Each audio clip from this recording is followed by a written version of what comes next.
सकता जेल के खाने से जो लास्ट प्यारे थे, जो नहस थे, वो मैंने अर्ज किया 18 जुलाई को वहां से चले गए थे। अब ये कुछ भी नहीं कर सकते। आने वाले चंद घंटे, मतलब जायचा जो रियल जायचे की जुबान अगर आप सुने तो जायचा कह रहा है कि आने वाले 12 घंटे बड़ी अहमियत के हमल हैं। बस इतनी सी बात है। उसके बाद इनका जायचा अपनी ताकत में आ जाएगा और तमाम बातें इनके हक में आना शुरू हो जाएंगी। अस्सलाम वालेकुम जी, आप देख रहे हैं टुडे हॉरोस्कोप। आज बड़ा खास दिन है, अहम दिन है। इमरान खान साहब के हवाले से तोशा खाना ने अपना फैसला सुना दिया है। जज हुमायूं दिलावर ने इमरान खान को 3 साल कैद जबकि 5 साल के लिए नाअहल कर दिया है। उसके बाद हमने देखा पुलिस की फुर्तियां, इमरान खान साहब को फौरन गिरफ्तार भी कर लिया गया। और जिस लम्हे मैं ये वीडियो कर रहा हूं, इमरान खान साहब इस्लामाबाद मुंतकिल किए जा रहे हैं और वो रास्ते में मोटरवे पे हैं। एक बार फिर से मेरे साथ डॉक्टर उमर फारूक साहब मौजूद हैं, मारूफ एस्ट्रोलॉजर हैं। इनको आप बड़ा जानते हैं, सुनते हैं, ट्रस्ट करते हैं और देखना पसंद करते हैं। तो जैसे ही ये सारी हैपनिंग्स हुई, इससे मुतल्लिक गुज़श्ता वीडियोस में भी डॉक्टर साहब से बात होती रही, तो एक बार फिर से डॉक्टर साहब को कॉल की और उन्हें ज़हमत दी यहाँ पर। तो अब जरा डिस्कस कर लेते हैं कि इमरान खान साहब क्या कोई लंबे अरसे के लिए तो जेल में नहीं जाने जा रहे। आप लोग भी बड़े परेशान हैं, सुनना चाहते हैं, देखना चाहते हैं उनका जायचा क्या बताता है। उस हवाले से तमाम जो तफसीलात हैं वो आज आपको इस वीडियो में मिलेंगी। सबसे पहले डॉक्टर साहब, हमेशा की तरह आपका बहुत शुक्रिया कि आपने मोहब्बतों से नवाजा।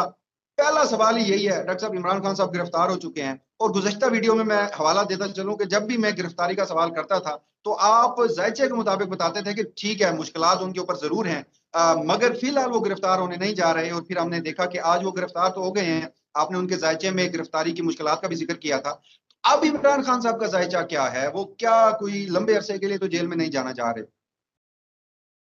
जी जी वसीम साहब, पहली बात यह है कि ये जो इमरान खान साहब का जायचा है, इसमें जो सूरत हाल है वो जोहल क्योंकि इनके जायचे के चौथे खाने में मौजूद है।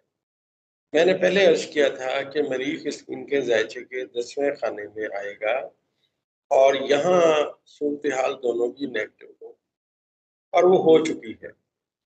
ये मैंने अर्ज किया था कि दुनिया के हर बंदे के ऊपर इसका असर आएगा, ठीक है ना। मैंने ये नहीं कहा था कि फलां बंदा एग्जेम्प्ट हो जाएगा, मैंने कहा सब पे आएगा। और ये जो लोग बैठे हुए हैं जो समझते हैं कि बस जी हमने अपने जाती हुकूमत में बहुत बड़ा काम कर दिया है और हमने ये वो, और मैं आपको एक बात बताता चलूं, हमने खान साहब के जायचे को अगर देखें, मुश्किलात जरूर हैं, ये इससे तो मैं नहीं कहता, कभी मैंने कहा भी नहीं है कि अब मुश्किलात नहीं है। लेकिन अल्लाह तबारक व तआला ने खान साहब को, जिस टाइम खान साहब पैदा हुए उस वक्त के जो सियारगान हैं वो बड़े स्ट्रॉन्ग हैं। अब फिर वो स्ट्रॉन्ग है, ठीक है ना जी। बल्कि मैं आपको अपने बचपन का याद किया हुआ एक शेर सुनाऊंगा। और इल्लामा इकबाल साहब का शेर है, जब हम बैतबाजी स्कूल में करते थे तो बहुत ज़्यादा पढ़ा करते थे कि तुंदी बादे मुखालिफ से न घबराए उकाब, ये तो चलती है तुझे ऊंचा उड़ाने के लिए। तो जायची के मुताबिक खान साहब का कोई मद्दे मुकाबल नहीं है दूर दूर तक। और यकीन कीजिए, अगर एक बतौर तालब इल्म इस जायचे को पढ़ें तो ये सिर्फ गिदड़ भपकियाँ हैं, इनको गिरफ्तार किया ही नहीं जा सकता। जेल के खाने से जो लास्ट प्यारे थे, जो नहस थे, वो मैंने अर्ज किया 18 जुलाई को वहां से चले गए थे। अब ये कुछ भी नहीं कर सकते। आने वाले चंद घंटे, मतलब जायचा जो रियल जायचे की जुबान अगर आप सुने तो जायचा कह रहा है कि आने वाले 12 घंटे बड़ी अहमियत के हमल हैं। बस इतनी सी बात है। उसके बाद इनका जायचा अपनी ताकत में आ जाएगा और तमाम बातें इनके हक में आना शुरू हो जाएंगी। अब क्या होगा क्या नहीं होगा, क्या कानून है, कहाँ ये जाएंगे, इसके बारे में कोई राय नहीं है। लेकिन एक बात मैं आपको कह दूं, छोटा मोटा जो हमारा इल्म है, जो हम तालिब इल्म है, उसके मुताबिक ये कुछ भी नहीं कर सकते।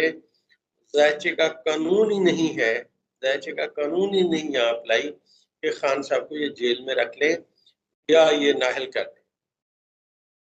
अच्छा डॉक्टर साहब, आपने अपनी गुज़श्ता हमारे साथ वीडियो की, उसमें आपने बताया कि पाकिस्तान की अदलिया का किरदार इस हवाले से बड़ा अहम होने जा रहा है। फिर हमने देखा कि जो पाकिस्तान तहरीक इंसाफ के लोग फंसे, जिंदान डाले गए थे 11 मई के वाकयात के बाद, تو 9 مئی کے واقعات کے بعد تو پھر وہ ریلیز ہونا بھی شروع ہوئے اور عدلیہ سے بھی عمران خان کو چاہے وہ سپریم کورٹ ہو کچھ معاملات میں ریلیف ملتا دکھائی دیا. مگر اب جیسے ہی عمران خان صاحب کی گرفتاری ہوئی ہے تو صورتحال یکسر تبدیل ہو چکی.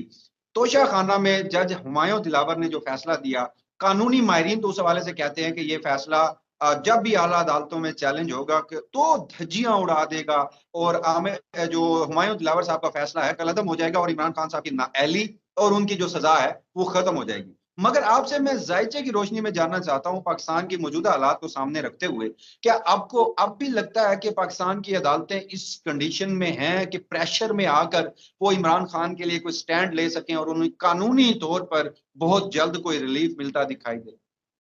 آپ سے وسیم صاحب آپ ہی بولے بادشاہ ہیں. یہ بتائیے پچھلی دفعہ جب ان کو گرفتار کیا تھا نیب نے کیا تھا تو اس وقت حالانکہ ان کے ذائچے میں ایک گرہن کا نقطہ جو تھا وہ ان کے ذائچے کے 12ویں خانے میں تھا، لیکن باقی ستارے تکڑے تھے. جس کے بعد میں نے کہا تھا یا تو یہ ابھی رہا ہوں گے آل آف اے سڈن، نہیں تو یہ آل آف اے سڈن رہا ہوں گے، اور وہ آل آف اے سڈن رہا ہوں گے.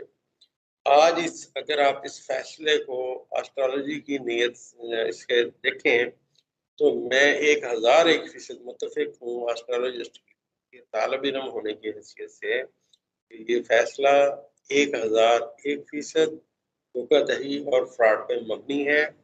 میں چیلنج کرتا ہوں ایز این آسٹرالوجسٹ کہ میں آسٹرالوجی کے ذائچے کے مطابق آپ کو کہہ رہا ہوں کہ یہ دھوکے اور فراڈ پہ مبنی ہے، کیونکہ یہ جو فیصلہ ہے ذائچہ کہہ رہا ہے کہ یہ فیصلہ پہلے ہی لکھا جا چکا تھا. واقعی بات درست ہے کیونکہ ماضی میں چاند جو ہے وہ نیپچون کے ساتھ تھا، اور آج صبح ایگزیکٹ آپ سمجھیے کہ جب 5 بجے اور پاکستان کا میں سورج طلوع ہونے کا وقت آیا تو یہی ہمارا آسٹرالوجی چیخ کے کہہ رہی ہے اب جو بھی ہوگا وہ لکھا جا چکا ہے، جو بھی ہوگا وہ لکھا جا چکا ہے.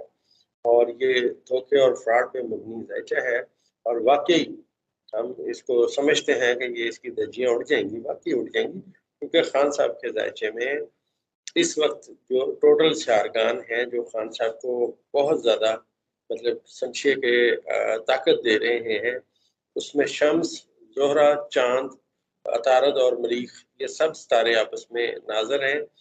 اور ایک بات اور بتاتا چلوں کہ مشتری کی بھی ساتھ نظر ہے، یونس کی بھی ساتھ نظر ہے.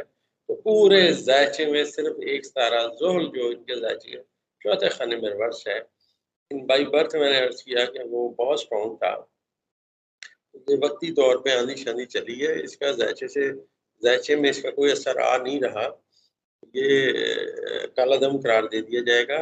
اور میں ایک بات اور بتاتا چلوں کہ جب ان کے ذائچہ پیدائش کو میں پڑھتا ہوں تو آج تک میں نے بڑی کوشش کی کہ مجھے کوئی ذائچہ ایسا ملے جس میں اتنے سٹرونگ مطلب سٹارز کی پوزیشن ہو، تو مجھے نہیں ملا.